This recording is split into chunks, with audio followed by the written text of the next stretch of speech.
Okay, it's 4:03, so let's get started. It is seed starting time. Welcome, everyone. Next slide, please. We are Grow NYC, and we work within the realms of education, conservation, green spaces, and food access and agriculture. Some of you might be familiar with our green markets, such as Union Square, or our zero waste programs like Compost or Stop and Swap. I'm Jinky Nogales. I'm school garden coordinator for the Bronx and Upper Manhattan. Before Grow NYC, I taught middle and high school science. For fun, I also teach garden science to elementary school gardeners. I'm joined by my co-facilitator, Colleen, and she's gonna take it away.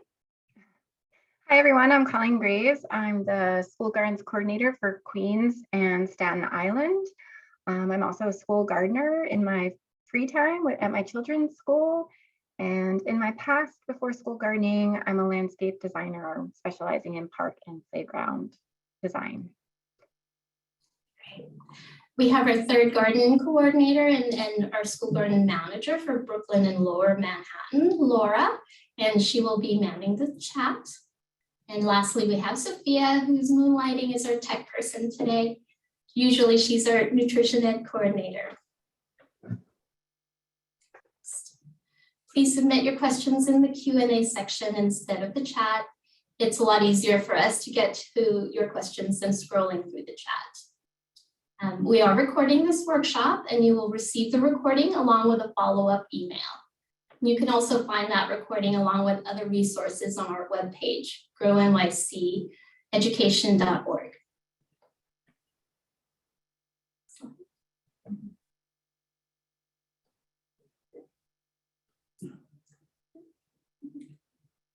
There we go. All right, so we have a packed workshop full of information on why we start seeds indoors.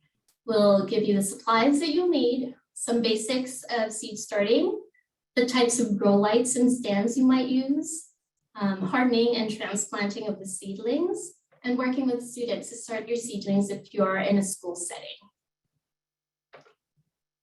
Slide. Great, so let's get started. Why do we want to start seeds? We want to start seeds indoors because one, we can extend the growing season by getting an early jump on it. If you're local, you know that our zone has a fairly short growing season. We are in hardiness zone 7B, and our last frost date is between April 1st to April 15th. And the first frost date in the fall is around the first week of November. Starting seeds indoors is extra helpful for plants that require a longer time to go from seed to harvest. It is still early if you're gung-ho and want to start right after this workshop, but you actually have time. We'll talk about timing a bit later, but we wanted to make sure you have the information and have time to get the supplies that you need. If you want some quick victories, there's a few cold hardy plants. In the garden, we have radishes, spinach, peas, and kale that will do well in cooler temps. Starting from seeds is also educational. You'll see the entire process and you yourself have control of growing your own food and know exactly the route it takes from seed to plate. This is most powerful in a classroom setting where children can witness the entire process from a tiny seed to their plate and into their bellies. Some students might actually think that the grocery store is the only place where they get their vegetables. They don't see the process of farmers planting those seeds to harvesting, to transporting from the farm. They may be across country in California, and then they have to be shipped via large trucks to their grocery store down the block. So seeing the whole process is quite eye-opening for students. Next, we have preservation. Starting your own seedlings allows folks to explore heirloom varieties and seed saving, and that helps increase our biodiversity beyond what the larger garden centers might offer in species variety. Lastly, it's cost effective. For the cost of one seed packet, you may grow several seedlings. Whereas if you shop at a garden center for seedlings, for the cost of seedlings there, and it might be just a small packet, you may not be able to purchase as many plants had you not grown them yourselves from seeds. Next slide. Okay, so let's dive right in to highlight some supplies you will need to start your seeds indoors. The basic supplies are listed here. Seeds, seed starting soil or another growing medium, seed trays or other small pots, spray bottle for your water, labels, grow lights or a Sunday window, and space for all your trays and pots. One optional item that we haven't listed out, though, is to help increase germination rates is a heating pad for under your trays to give them extra warmth in the early days. Before you begin actually doing your seed starting, make sure everything, including your own hands, are sterile, because you don't want to introduce any pathogens or bacteria that can cause your seedlings to die. And remember, seed starting does not have to be an expensive activity. Most usually, once you procure your basics, you'll be able to reuse them year after year, sterilizing them, and only kind of needing to replace the growing medium and seeds. Next slide. You can also make your own seedling pots. You don't have to use a seed tray or purchase from a store.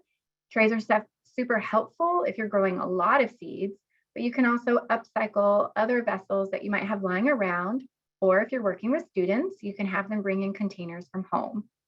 There are many options to explore for creating your own growing pots: milk cartons, yogurt containers, old aluminum cans, as long as there are no sharp edges, grapefruit rinds, egg cartons, toilet paper tubes. Be creative. Definitely do not forget to clean any vessel you use for fabricate.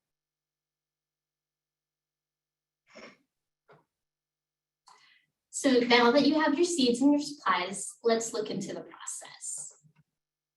But first, a bit of a science lesson about seed anatomy. I am a science teacher by trade, so I can't help it. This will help us understand what is happening on the inside of the seed and why we pay attention to certain external factors to help ensure success. So the seed itself is the embryo of the new plant with food to feed it until it can create its own through photosynthesis. I tell my students that it's a sleeping baby plant. Surrounding this baby is the seed coat. It's the hard outer coating, which offers protection and keeps the embryo moist. The embryo is a growing plant with cotyledons, and those are the first leaves to emerge. The largest part of the seed is the endosperm, and it makes up most of the seed itself. It's the food for the embryo until it can photosynthesize with its future leaves. Next. So now that we know and understand the components on the inside of a seed, let's discuss germination. Once the seed is planted and surrounded by soil, the soil is surrounding the seed with heat, moisture, and humidity. All three work together to soften up the outer seed coat and allow for those baby roots or the radicle to form and push through into the soil. Once the root system reaches a critical mass and can draw water and nutrients through the roots, the embryo will begin to sprout and push upward. As I mentioned earlier, the first set of leaves are called cotyledons. They're not the first true leaves, and these will not undergo photosynthesis, but rather still supply nutrients to the sprout. Until the plant has its first true leaves, it will live off of its endosperm. The true leaves allow for photosynthesis to begin. And you can see in the last picture, the last plant, the top sets are the true leaves, and the bottom set are these cotyledons. Next slide. So there's three main factors that can affect germination, and these are water, temperature, and oxygen. Absorption of water is the first step in germination. Soil should feel like a wrung out sponge and not soggy. If it's too wet, your seed might rot, and if it's too dry, your seed will stay dormant. Seeds like warmth, just like I do this cold winter day. Generally, about 65 to 75 degrees Fahrenheit is best for most plants. The back of the seed pack that Colleen will show you how to read later will list the desired temperature range. Be careful planting near drafty windows or heaters, as these can affect the soil temperature and the surrounding air temp around the plant. The third factor is oxygen. Respiration takes place in all viable seeds. Therefore, the soil should be loose and well aerated so the seed can get the oxygen that it needs. Next slide. So we're getting closer to getting those seeds in the soil. To ensure success in germination, it's a good idea to soak your seeds. It's not an absolute must, but it'll save some time if you have to troubleshoot. So why seed soak? First, it softens that hard outer coat. And second, it helps get a jump start on the initial germination process. But it's also a great way to test how viable expired seeds are. So here's what you do. You soak 10 seeds in water overnight in a small cup of water, or you can lay them in a wet paper towel for a few days. See how many germinate. If only 2 germinate, that's only 20%. Then you know the germination rate has decreased. And you should place more seeds in each hole to increase your chances, or simply just get new seeds. Next slide. Okay, so now let's talk growing medium. You want to purchase seed starting mix or potting soil mix. You can also use coconut coir or pre-made pellets, and tinker around and try different options until you land upon your preferred medium.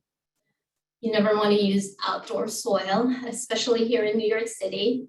There's always some level of contamination. So if you plan to eat the fruits of your labor, err on the safe side and start with fresh, sterile growing medium. We always recommend growing edibles in clean, organic soil in raised beds or containers. And you want to grow medium, or you want growing medium that is light, well aerated, and loose. If you're using soil from past years, make sure it wasn't soil that was affected by disease or pests. That soil should really be disposed of rather than be used.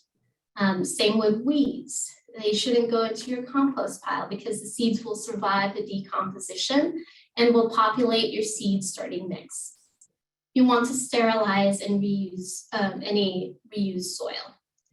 What you can do is you can bake it covered with foil in the oven from 180 to 200 degrees Fahrenheit for 30 minutes. Covering in foil will create the steam, and that helps to sterilize the soil.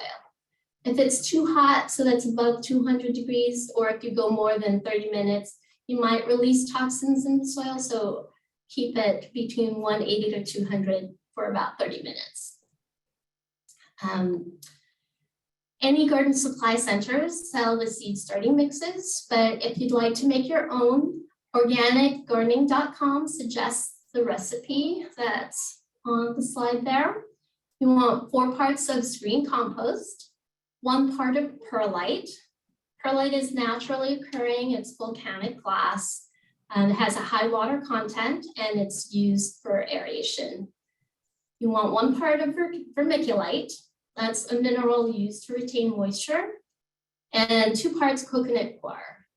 Very sustainable, better than peat.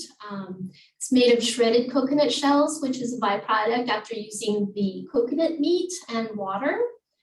And the bonus, it has antimicrobial properties, and the coconut coir is used for drainage. Next slide. Right. Okay, so I'm going to demo the different growing mediums and how to start your seeds. Around. All right, so in this bowl right here, first one is a seed starting mix, and you can see there's a lot of white parts. Those are actually, if I can get it closer, the vermiculite. So it's light and airy. And then the next one we have is coconut coir. So it comes in a block like this. We get this from the Gardener's Supply Company. And it's nice, dense, thick block. And what you'll want to do is hydrate this by soaking it in water for a bit of time. And what you should get, something like this. It looks like soil. It's very light, it's very airy. Okay. This one has been soaking and it's damp, so it's like a wrung out soil. If I squeeze it, it's still very light and airy. Another growing medium are these coconut pellets. And what these will do, you'll dampen them and they'll expand when they're hydrated. And last one, we have the reused sterilized soil right here. And you can see the white perlite. So that helps lighten up the soil because compost can be very dense. So you can do that. Okay. So you can choose whatever you prefer for a growing medium, but for today, I'm going to use Coco Coir. Again, it has those nice antimicrobial properties, so your seedlings will grow nicely. Okay, so what I'm using here is just a paper container. There's a lot of cells that you can use. This one is a plastic one that has 6 per cutout here. I also found these cute little ones. They're made out of paper and those have the coconut coir pellets.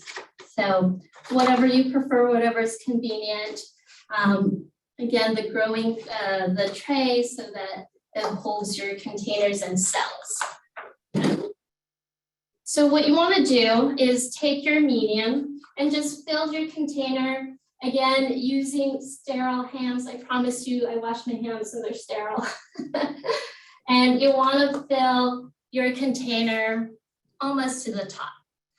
And then what you want to do is just use your finger. It's a lot easier. I tell my students to use their pinky finger and use a nail as a guide. You don't want it any deeper than halfway your fingernail. So just make a little well into your medium, just like that. And once you have your well, you can add your seeds, 3 to 5 seeds per container, depending on your germination rate. The higher the germination rate, then the less seeds you'd have to use.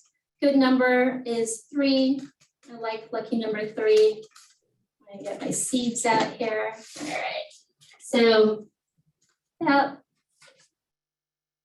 spacing them out, just one. And then once you have your seeds in there, you want to gently cover it. You don't want to pack your soil or your medium over the seed because again, you want it nice and loose and aerated so that your seed will breathe.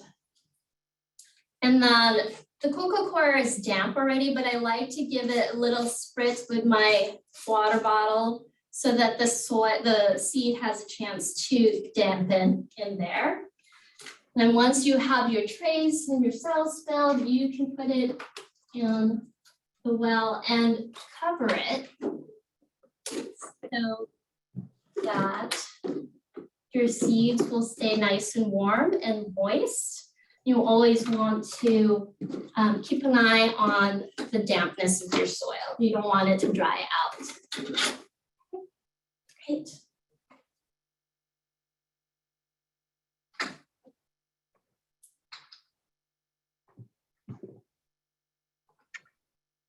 Great, thank you, Jinky. We're gonna hop to the reading of your seed packet to give you more information on your specific plant. So the back of your seed packet has a wealth of information about each of your seeds. You'll find the Latin and common names for the plant, basic description of it, how to plant and harvest it. So you'll also find information about the starting, how deep you plant it, how far apart, how long to sprout, and days to mature for harvesting. So you can work backward from the days to maturity to discover when to start your seeds. So for the turnip packet on the left, it takes 55 days to mature with 5 to 10 days to sprout. And it's a good spring, fall, or winter crop. So if I want to have turnips by May 15th, for example, I would count backward 55 days for when I have a young seedling to grow from. That takes us to March 22nd. But then I need to go back further to account for the sprout germination time. And I'm going to choose the larger number of days to hedge my bets and count back 10 days to arrive at March 12th as kind of the good starting time frame for when I should sow my turnip seeds. So do not be quick to throw out those seed packets. It's valuable information that you need to continue to use. Next slide, please. So Jinky definitely demonstrated, right, the basics of how to plant, from getting your medium ready and your seed starting trays ready. So I'm just going to kind of reiterate some of what she did show you a little more in depthly as well. 5 factors to consider when you're ready to sow your seeds. I mentioned on the timing, you count backwards from your seed packet for germination through to harvest days, and then you're going to work backwards to choose the best date for sowing.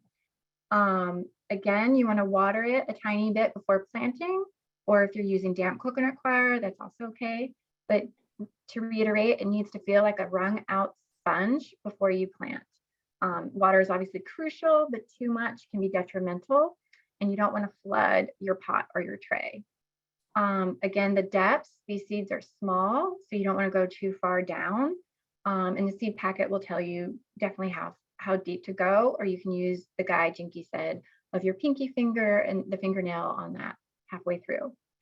Quantity, kind of as a general rule, since we don't know how many seeds will germinate from that packet, we like to recommend planting 3 to 5 seeds per pot or cell. And we'll highlight later on what to do if multiple seeds do germinate. That's kind of a lucky thing to have. And definitely label the date for sowing and your plant variety. The date will help you track expected germination timeframes, so you'll know when to expect your little sprouts or if something has gone wrong in the process. The plant variety is crucial to note because like my memory, I might forget what I planted.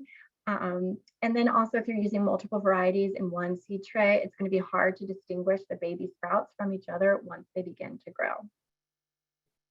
Next slide, please. A handy tool to help gardeners identify when exactly to start indoors versus outdoors is a planting calendar for each season. For example, this is a spring planting calendar for vegetables and herbs. And we have highlighted basil as an example of information you're looking for on this calendar to contrast the days between direct seed, DS, or transplanted, the T. So if you direct sow the basil seeds, you will do that in mid-April outdoors, and it takes about 70 days to maturity. So you'll harvest your first basil batch around July 4th. And I said mid-April, just to reiterate, that's sort of New York City's last frost date. So that's why we choose that. So you need to, if you're tuning in from around the country, you'll need to know your own last frost date and work around that. If you're transplanting outdoors from seeds started indoors, you can sow those seeds March 6th, transplant mid-April, and harvest mid-June. And you've just shaved off a couple of the weeks of the whole process. And just to note, this spring and fall calendar, Laura might post in the chat, but will also be part of your follow-up resources. Thanks, Laura. Next slide, please.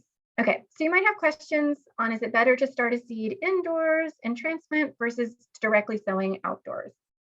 Again, transplanting seeds indoors is great for plants that require a much longer time to reach maturity for harvest, and you want to get a jump on it. You've gotten a jump on that growing season and you're ready to plant strong and healthy seedlings. A few examples listed to the left are great to do that for. Some, though, definitely work better if you direct sow them outside. One, they could just be easy to grow from seed to harvest quickly, and they don't need an extra jump in time. Radishes are a perfect example of such crop, and they're also a school favorite for gardening with children because they can witness going from seed to full radish in a spring before school lets out for summer. So they've seen that whole process in that short amount of time. It's pretty awesome. They can even taste test. So some plants also in their root systems don't do well with transplanting, so direct sowing is a better route to go. Spinach is one example that prefers to stay in one spot and not to be moved. So you will have to do a little research on your specific plants that you're planting to know best. Next slide, please. Germination, and now you have sprouts. Okay, so you see them appearing on the soil line. And this is another moment when, again, you'll need to pay attention to your water, warmth, and light needs. You kind of have to always pay attention to those, but here's another critical moment. So now that they're starting to grow, you want to reduce the water slightly so as to not overwhelm them. Soil should still continue to feel like a wrung out sponge, and it's best to water with a spray bottle to moisten the soil once it is dry. Let it have a drying out period rather than risk drenching it using a watering can. And if you have a self-watering system, you can still continue to use that. And as Jinky demonstrated, if you're using the plastic cover during the germination period, and now you have your sprouts, this is when you need to remove that plastic lid because it will start to trap too much moisture for your sprouts and can lead to rot. Continue to keep your sprouts happy and warm. 65 to 75 is still best. The back of the seed packet will list the desired temperature range. Again, be careful of drafty windows or heaters. Room temperature is best. And usually we say if you're comfortable, your baby sprouts should be comfortable. Light now is going to be super crucial for these sprouts. This is when they're beginning to photosynthesize. So if you have a sunny window, place them there and the sprouts will soak up the sun. If you do not have a sunny window or even a classroom without great sunlight, you can supplement with grow lights. Next slide, please. So we will talk a little bit about those for those who may not be familiar with them or where to purchase them. Yep. Plants. Okay, so as I just said, plants need light for photosynthesis to occur, and without it, they can't make their food they need to grow and survive. Veggie plants especially need more hours of light than non-food plants. So typically indoor light levels are lower than outdoors. Super sunny windows are closed, and you can usually go this route. But for maximum success, especially in a classroom or a home without, grow lights are the answer. So 3 elements to look for. The light bulb. You want to find a tube-shaped fluorescent light bulb that's going to offer you a more financially practical option than an LED. Both work, but we're just recommending the fluorescent tube shape for financial reasons. You want to find a T5 label. That's going to mean T for tube shaped, and the 5 means it's at about a 1/2 inch in diameter. And it tends to be the most efficient with respect to light output and energy use. Your color spectrum that you need to pay attention to. So plants are going to respond to different parts of the light spectrum in different ways. Full spectrum is fine for general growing. Blue spectrum is best for promoting vegetable growth, and red spectrum is best for flower promotion. The color temperature of light is measured in kelvins. The T5 is a 6,500 Kelvin full spectrum light and mimics the light spectrum plants experience in an outdoor setting. Having a timer for the lights makes it simpler to control the hours the light is on, 14 to 16 hours a day. And the timer also helps relieve pressure from always needing to be there to turn it on and off at obscure hours of the day, or say in a weekend setting where, like if you're in a school, the school would be closed to you. Overall, remember that it's important to hang the lights in such a way that the light is a few inches from the top of the seedlings once the leaves are there, and then you raise the light as the plants grow. Too low will scald the leaves, too high will not give them enough light. And it's a balance that requires much tweaking. Next slide, please. Okay, so many options exist for grow lights. It'll be important for you to choose what works best for your growing situation, financial situation, and the available space in your classroom or home. The quantity of lights will also depend on how many seedlings you're growing and how many you want under the light. There are many vendors, garden supply companies that sell so many options of configurations. You'll just have to kind of look around to see what best fits what you need. The images we have here are just 3 examples of what's out there, from a single tray system to a 5-shelf mobile growing cart. These 3 specifically here are chosen as examples for our New York City DOE educators on the call today, as these are either available for purchase through a DOE purchase portal, such as Shop DOE, or through an approved DOE vendor, such as Gardener Supply. So there are options for you. Next slide, please. Leave it there for a second. Okay, so before we troubleshoot, I wanted to show you guys an example of the grow light system that we have. Just wait till the camera. There we go. Perfect. Okay, so this is one type of grow light system, and this is a single shelf, single tray. So as you can see, we have our tray here. Once your seedling sprout, you can remove the cover, as Colleen mentioned. And let me show you guys some of the plants we have. So right now, the light is about 6 inches from the top of the plants. That's ideal. And you can see, here's an example.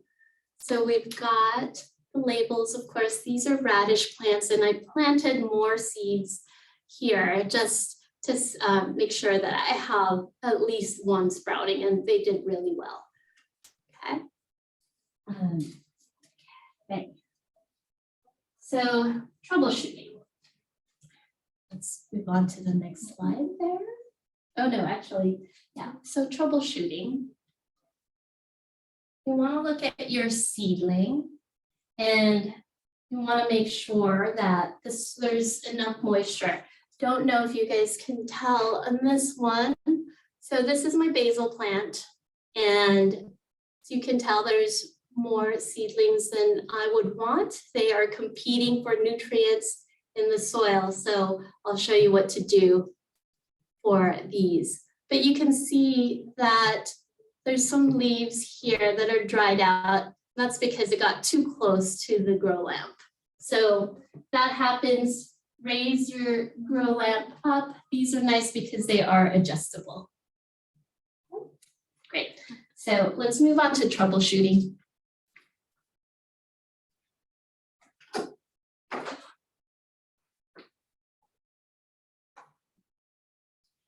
Okay, so in a perfect world, your seedlings would grow nicely. It's giving you thick, hardy stems and lush green leaves. But this isn't the perfect world, and sometimes something goes awry with your seedlings. So this is where we would have to troubleshoot. So looking back at your sprouts, you've given them light, moisture, and warmth. How are they doing? So you'll know quite quickly if your baby plants are doing well and are happy and healthy. As you can see on the image on the left, it shows us a very happy seedling, has nice green color to the leaves, has a few sets of leaves, and we have a nice thick short stem. On the right, this poor plant is not doing so well. The seedlings look stringy, the leaves are quite yellow.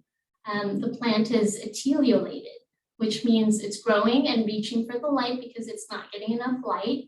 And so it becomes leggy, right? So you can move that pot closer to the sunny window, or if you're using the grow lights, move the light lower just a little bit, a few inches from the leaves to see if that corrects the reaching for the light. You can also monitor the water level in case there might be some overwatering going on. Okay. If nothing's growing, maybe your seeds are too old, or maybe you buried the seeds too deep. Think of the factors that help germination: water, warmth, oxygen. Okay, so is the soil too soggy or too dry? Is the area where the pots are too cold? But don't worry if you don't succeed the first time. Not everyone has a green thumb, but you can always start again. And once you've figured out the problems with your seedlings, you'll do much better next time. All right, so now let's say that you were 100% successful and all your seedlings germinated, giving you more than one plant per cell tray, just like that radish cell that I had. And this is awesome, of course, but sadly you can't keep them all, or else there would be no space for that one to grow into a hardy, healthy seedling that can survive outdoors, right? All the others will compete for the nutrients that are in the soil. So you need to thin them out. You want to wait until all the seedlings have multiple sets of true leaves and then choose the most robust one to keep. So what you'll do is simply cut the extra seedlings off with a clean, sterile scissor. You want to be careful not to damage the remaining seedling, and do not pull the seedlings out because this can disturb the roots of the remaining seedlings. And as you can see in this image, there's only one seedling per growing cell. Once your seedlings grow their first set of true leaves above the cotyledons, you want to thin to one seedling per cell. So let me show you what that looks like.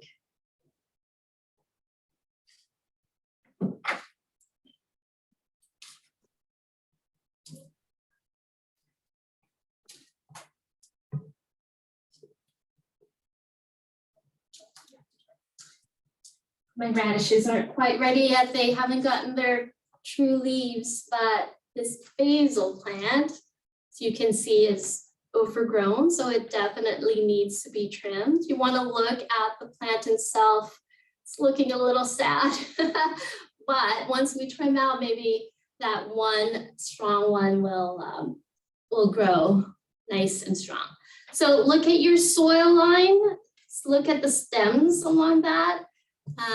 I can tell that a few of them are starting to rot because I think it is too moist. So again, that's part of troubleshooting. Okay, the stem right here is thinning into the soil line and it's getting dark.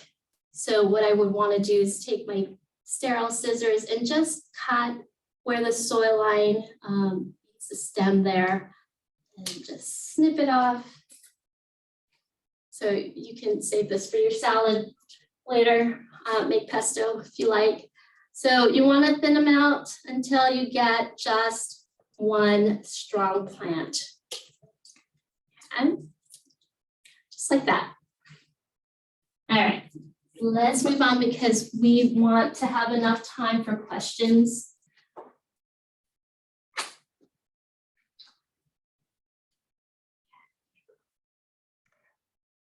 Okay, thanks, Dinky. Your seedlings are growing strong, and when mid-April approaches for those of us in New York, it's time to focus on the final steps of getting those seedlings ready for life in the big outdoors.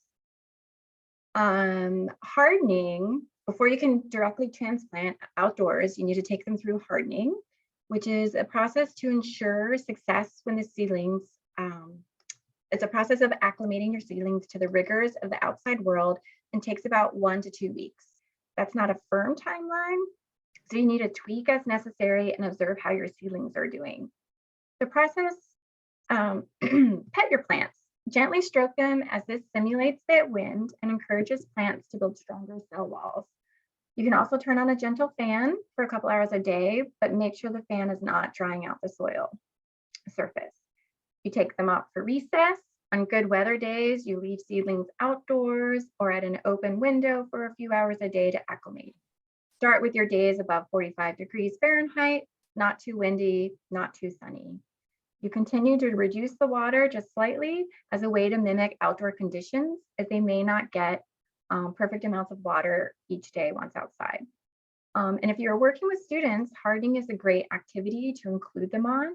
They can help with moving inside and out, track the time, and observe and record how each seedling is doing during the process. Next slide. Okay, so it's moving day and your seedlings are ready to live outside. 5 elements to focus on. Again, the timing. Transplant again in the ground when seedlings have about 3 sets of leaves on them and after the last frost date. Cloudy days are best. Hot and sunny days will overstress your plants. Likewise, a big rainstorm is also not, a day after a big rainstorm is not so great either because the soil will be too waterlogged. You do want the ground wet first. You moisten it, but you don't want it flooded. And make sure the ground or raised bed, again, is you're planting with clean soil. You're going to dig a hole the same size and depth and diameter as the root ball of your little plant. And when you're removing it from the growing cell or little pot, These seedlings are delicate, so when you're removing from them, you need to be extra careful. Delicately pinch them out of the pot, squeeze the roots so the plant kind of pops up a bit, and you don't want to pull it from the stem. They're still very much babies, and that could break them. You can loosen the roots ever so delicately as they are root bound, and then you're going to plant at the same depth again as it was growing in the pot, not deeper or shallower. Firm the soil around it, water gently and thoroughly. And then you're going to watch and wait. You're going to watch for transplant shock. Plants have been used to growing in near perfect conditions, hopefully on the inside. So moving them outside full term might give them a shock. It's possible they'll look ragged for a few days as they settle in, but they should perk up in a few days. If they don't at all perk up, I'm afraid you might have to start all over again. Something might have gone wrong. Don't get discouraged. Definitely happens to the best of us. And I always lose a few seedlings in my transplanting every year, never fail. Next slide, please. Okay, so we have some images of what your roots could look like when you pop them out of the cell. On the left side, this looks great. There's super healthy root system. The roots are white, not tangled, plenty of room for growth. On the right side, however, this is called root bound. The roots are still healthy, and you can tell that because they're still white in color, but they are all tangled together without too much room to grow. Oh, excuse me. You can loosen them gently with your fingertips to spread them apart a tiny bit, but do not break the roots again. Just gradually spread them out. And that will signal to the roots that there's more space to grow in their new home, and they won't continue to kind of spiral around each other. Next slide, please. Okay, so when you're planting in the garden bed, pay attention to the directions on the seed packet for how far spaced apart you plant should be and plant accordingly. This will give you your babies room to grow to the full potential. Here's just an example of a raised bed to illustrate how it can look once the seedlings have been planted, spaced apart nicely per the seed packet. There you go. Okay, so now everybody should be ready to start seedlings, right? Well, again, it's still a little early, but at least you'll be ready towards the end of this month or even the first week of March. Now, after all, according to Punxsutawney Phil, we have 6 more weeks of winter, so we've got time. All right, before we end, we wanted to give a few tips if you are working with students. You want to get these students interested and involved in gardening, so give them tasks throughout the planting process. Earlier, Colleen mentioned decorating the upcycled pots. It's a great activity. You want to have them germinate the seeds, and then they can quantify how many seeds sprout. You can have them fill the seed trays with soil, then poke the holes for their seeds using their pinky finger, then add the seeds to the soil. They can get creative and make the labels for the seeds, get them involved in watering and weeding, and lastly, harvesting and making a feast out of what they grew. It's a great experience for the students to see the whole process and seeing it go to their plates. Okay. Actually, before we get to the questions, I just wanted to mention, Sophia, if you can go to the next slide, in case we run out of time. We have a seed giveaway going on right now. It's open to New York City public and charter schools that are eligible. Seeds are for use in the school garden or green team projects, and you can get up to 15 packs per school. The deadline to request is April 21st, 2023. And all we ask is that you register your school through our website. So great seed giveaway, it's free. Next slide. I wanted to mention we have upcoming virtual workshops. March 1st at 3:30 is our school garden drop-in hour. So let's say you started your seedlings and you've noticed something's not right and you have questions for us, you can join us in our drop-in hour and we can troubleshoot then. March 28th through 30th at 4 p.m. we have our school garden workshop series. So stay tuned for a lot of fun workshops during that time. sign up on Eventbrite for those workshops and for all our other workshops. Okay, next slide. And then lastly, additional resources. We'll send this list along with the recording in our follow-up email so everybody will get this as a reference. Okay, so let's go back to our question slides and we will take your questions.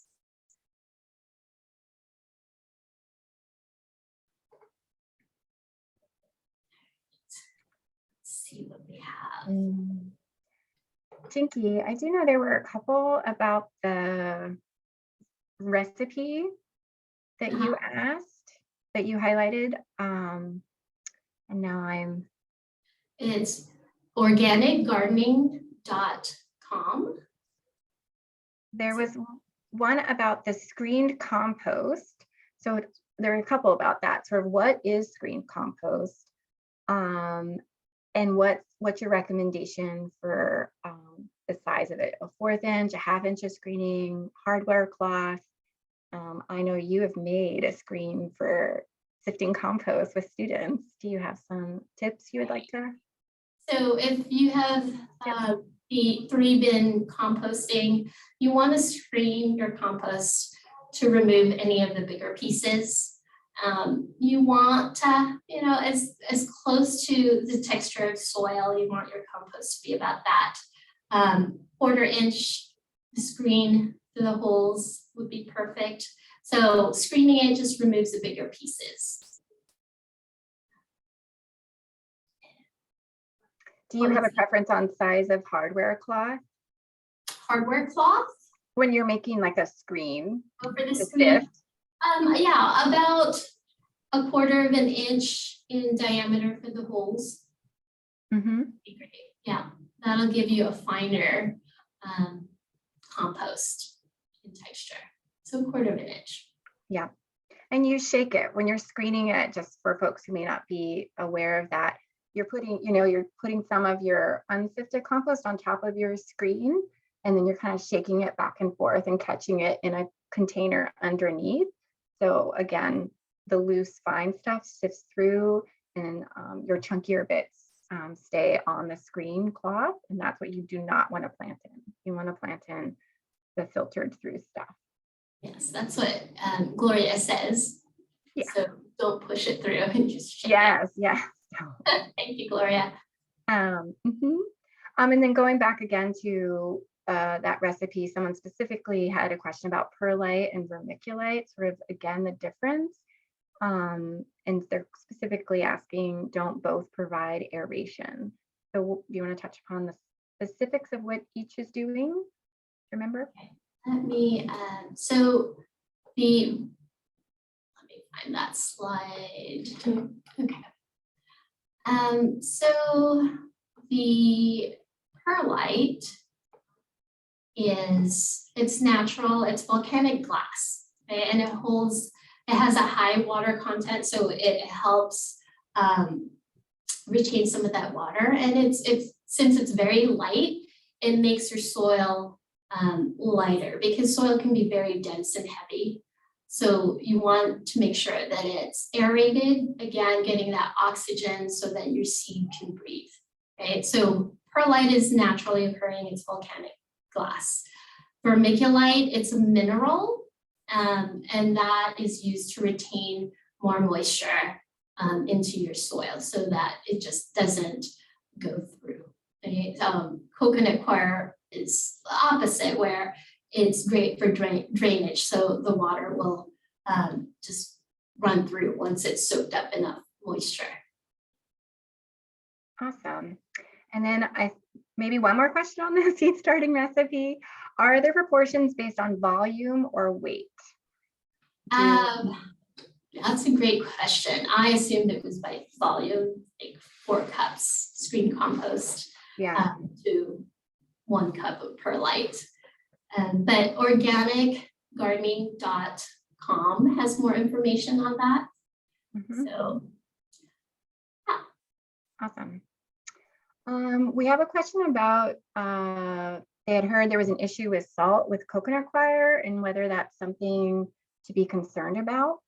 I personally have not heard that, nor have I experienced seeing excessive salt when I have used that as a growing medium.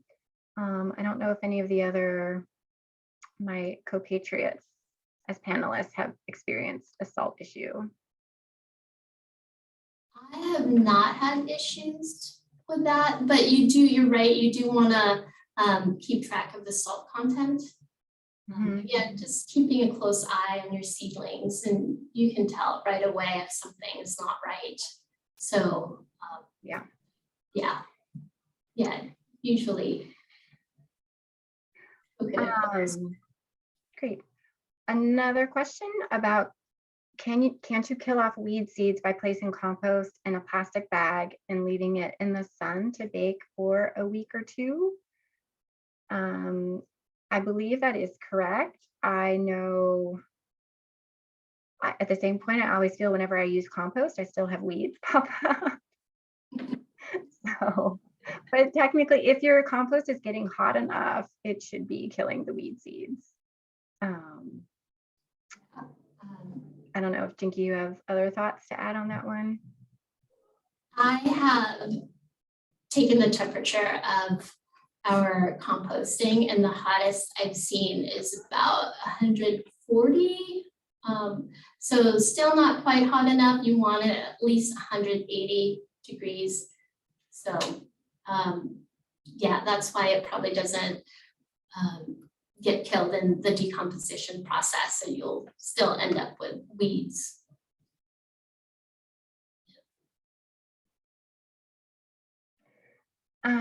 Okay, can we share some resources for seeds?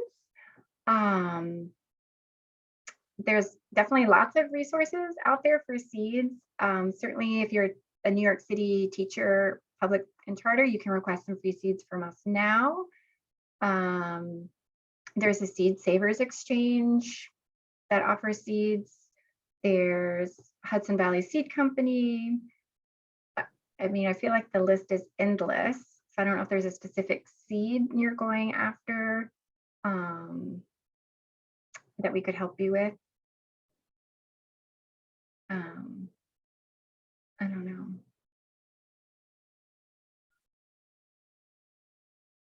Okay. Another question, how do you properly clean containers from the prior year?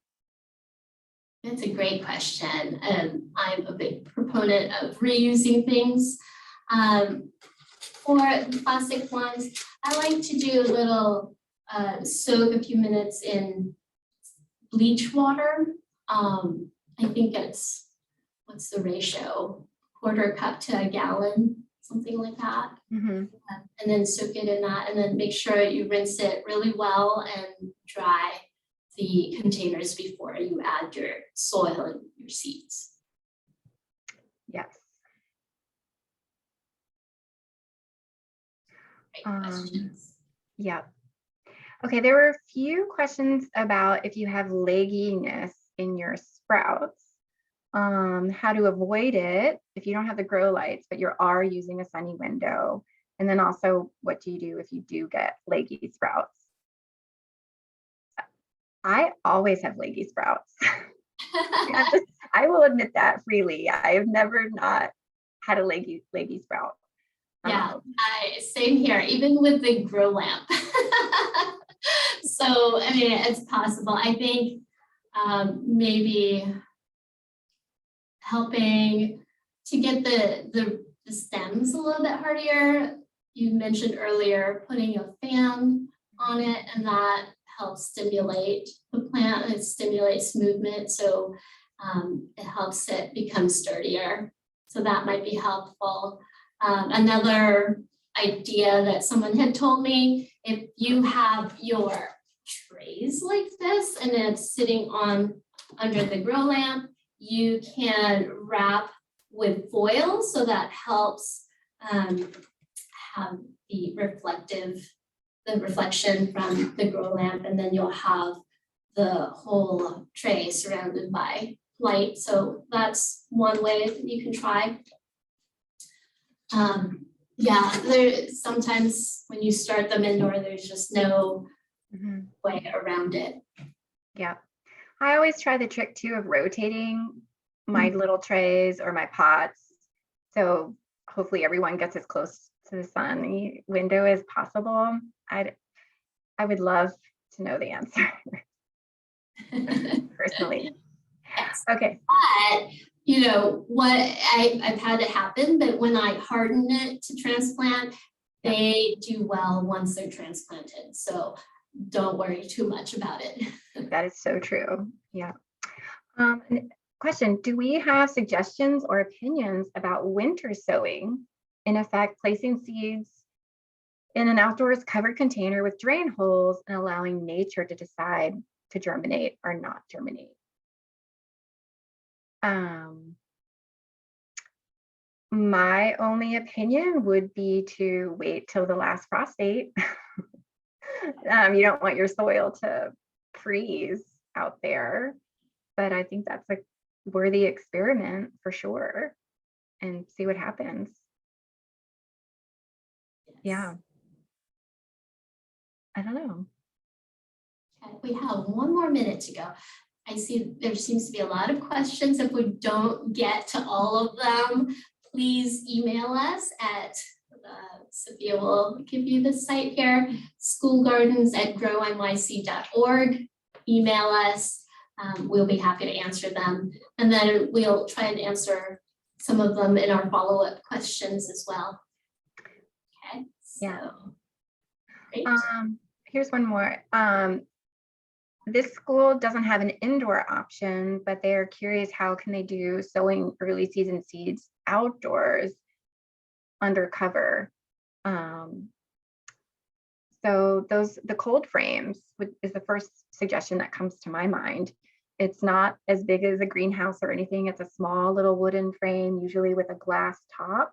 So it's protected from the cold and it's getting warmth from the sun through the glass top. But you could purchase and or home make a cold frame if you have space for that outside, especially if you don't have the indoor location. That would be my recommendation.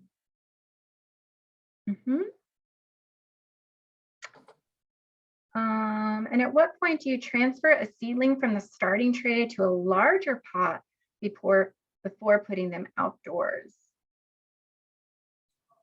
That's a great question. Yes, so you want to keep an eye on if it's overgrown and it's taking over most of the cell of that tray, you'll want to start transplanting to a bigger pot. And then you can also feel the bottom. If you feel like it's very dense and packed, then that might be a sign that the roots are impacted in there. So that's another sign you can tell. Gently pulling it out to look at that root ball would be another way. And then you just kind of test it out.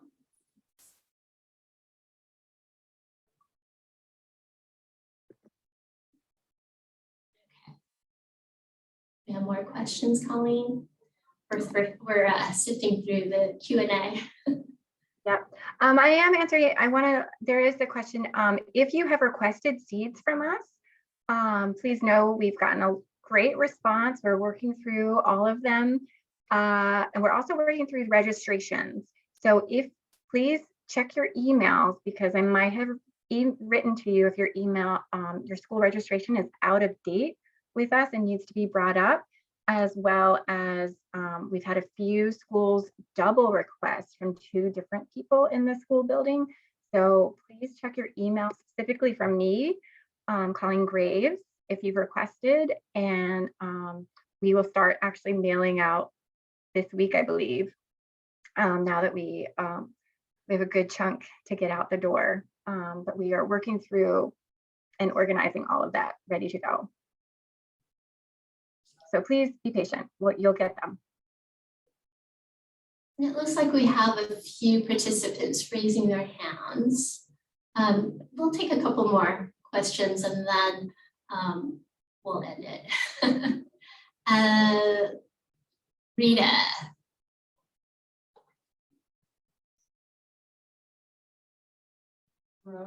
That might have been some people raised their hand at the very beginning when we didn't Oh, I have the see. chat open. They might not have lowered their hands. Okay, okay.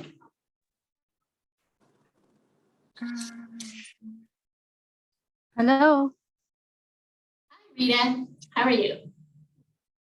I'm all right. I just have a question about any specific brand of potting soil or, oh gosh, compost. Organic is best. There's so many brands out there. You just test them out, but we do recommend organic soil. Okay, I just wanted to be sure because I'm not quite sure whether I'll be able to get compost and a good potting soil. Organic would be fine. Thank you so much. Welcome. We have Terry. Did you want to ask a question?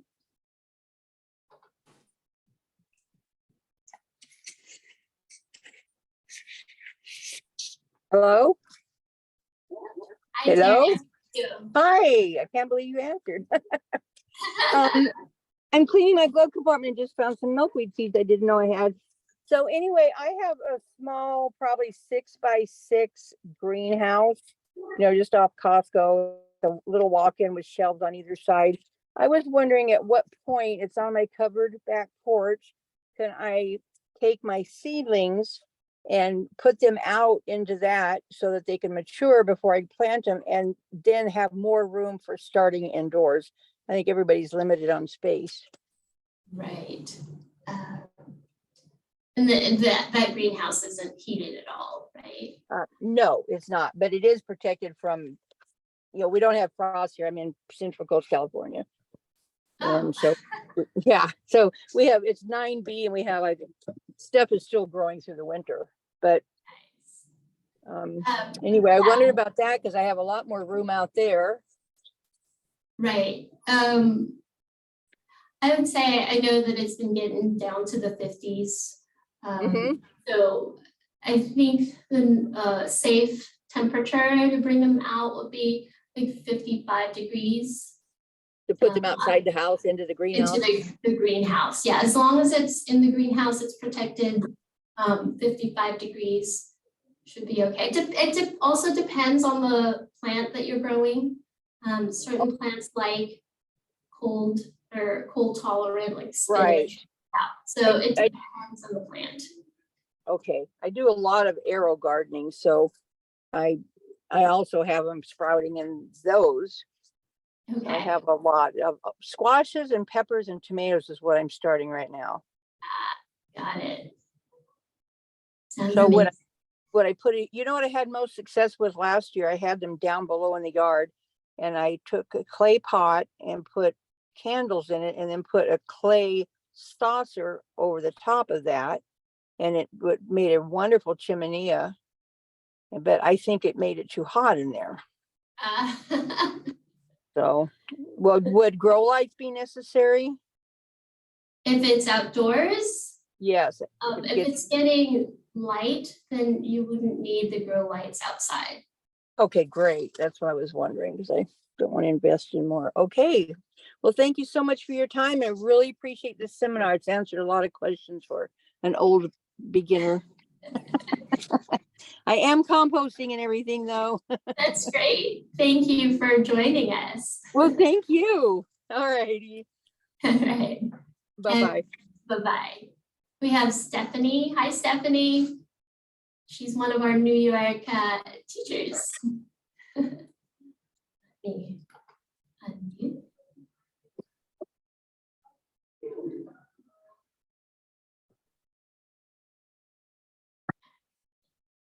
Stephanie, are you still there? Okay. Hi. Oh, there you are. Hi, Stephanie. Sorry, That's okay. sorry. Yeah, I'm sorry. Do you hear me? Yes. Yes. Okay. Yes. So I wrote mine that we got from like on that group chat, one of the a place had sent us pumpkin seeds if we requested it. And this farm sent us like these amazing pumpkin seeds, and I grew them in my office with like a blue light. And they were so good. They were like very hardy, and they had like nice thick stems. And maybe around March or April, I brought some of the students out and we planted them in our beds, and like it felt warm out. It didn't feel so cold. Like this was my first experience sowing seeds, like from seedlings, Uh-huh. and it just was going so nicely, and then all of them died, and I didn't know that happened. And like it was just awful. And honestly, it was spring, it was warm, it was starting to get warm. I mean, it was obviously cold at night. And then I was looking, I should have covered it. Like I saw people take these hula hoops and cut them in half, or you could buy one of those things. And should I have put them out there then and covered them in plastic, or should I have like not put them out there then? I mean, they were getting pretty big. They were taller than the plastic top, but then the Right. light was like drying them out. So I feel like they needed to go outside. I wasn't sure, what do you do then? Um, Squashes usually do well after July. So Oh, June, wow. July is their season. Okay. It does take about 100 days for pumpkins, but it's definitely too cold for them to put them out. Yeah. Yeah, so they would Oh, not have done so well. awful. So And then- you want to start those later, so maybe end of March or April. Okay. And yeah. So I started them, so like, so even in like April to grow the seeds, and then like, yeah. Cause what do you do with them once they're that big? I have to keep them inside in like pots or something? You will, if you're growing them in a small pot, you'll have to transplant them into a bigger pot. Inside. Yeah, but squashes, they take up a lot of room, so a warning on that. Yeah. So it's Yeah. best to have them outside. Okay. Can I ask one more quick question? Sure. So I had set up like a little harvest display in our garden 2 years ago, and I did it this year, but not as big. And I took the pumpkins and they turned, and I just smashed them into the ground, and I put some soil on top of them, and they grew. Mhm. And they grew nicely, but then eventually they got that milky stuff on them. What would be the best way to prevent, like, what would be a better way to grow like I just let them grow on their own? So, that the vines and everything, it was tremendous. We had all these little baby pumpkins. It was true. That was a separate thing. That was just from regular store-bought pumpkins that we let like just Uh-huh. compost themselves, or whatever you would call that. And but I didn't know what would be a better start. I mean, the soil there is kind of crummy. So I mean, if you're growing the pumpkins just to have the kids, decorate them, they're not edible at all. They should no. be. Yeah. It was just for like to have a pumpkin patch. Like I Yeah. think we could genuinely do a pumpkin patch, and it was so amazing to watch it. Right? And the kids didn't realize, but we have a really nice Instagram, and we had tons of little baby pumpkins, like little plums. And I've like at my house, I garden. I've never had that happen. We just get amazing sun there, and we would water it a lot, and enough, and then we tried to break the milky, I forget what it's called, but the dotted fuzzy The white stuff. mildew, yeah. Yeah, and we tried to break, we had somebody from Cornell Exchange who comes to our school, and she was saying, pull those leaves off, or I Mhm. did actually, somebody said to pour milk on them, and then I was like doing that, and but they all died, everything died then. Yeah, I mean, that also has to do with moisture on the leaves, and you want to try and water from under the leaves, Okay, not overhead. So interesting. that'll minimize the mildew. Okay, Amelia recommended if you wanted more space, you might want to try vertical trellising of the Okay. vines and pumpkins. Great. Yeah. Great. Yeah. Yeah, it was So very that's exciting. great. Pumpkin patch. Yeah, it is was fun. super. It was super. Yeah. All right, great. Thank you so much. Thank you. So we've got Carol, and I saw somebody else, but I lost the hand. Okay, so we have Carol. So we have just 2 more minutes. We do have to go. We want to respect your time. It's 5:13 now. Again, if you have more questions, please email us schoolgardens@grownyc.org.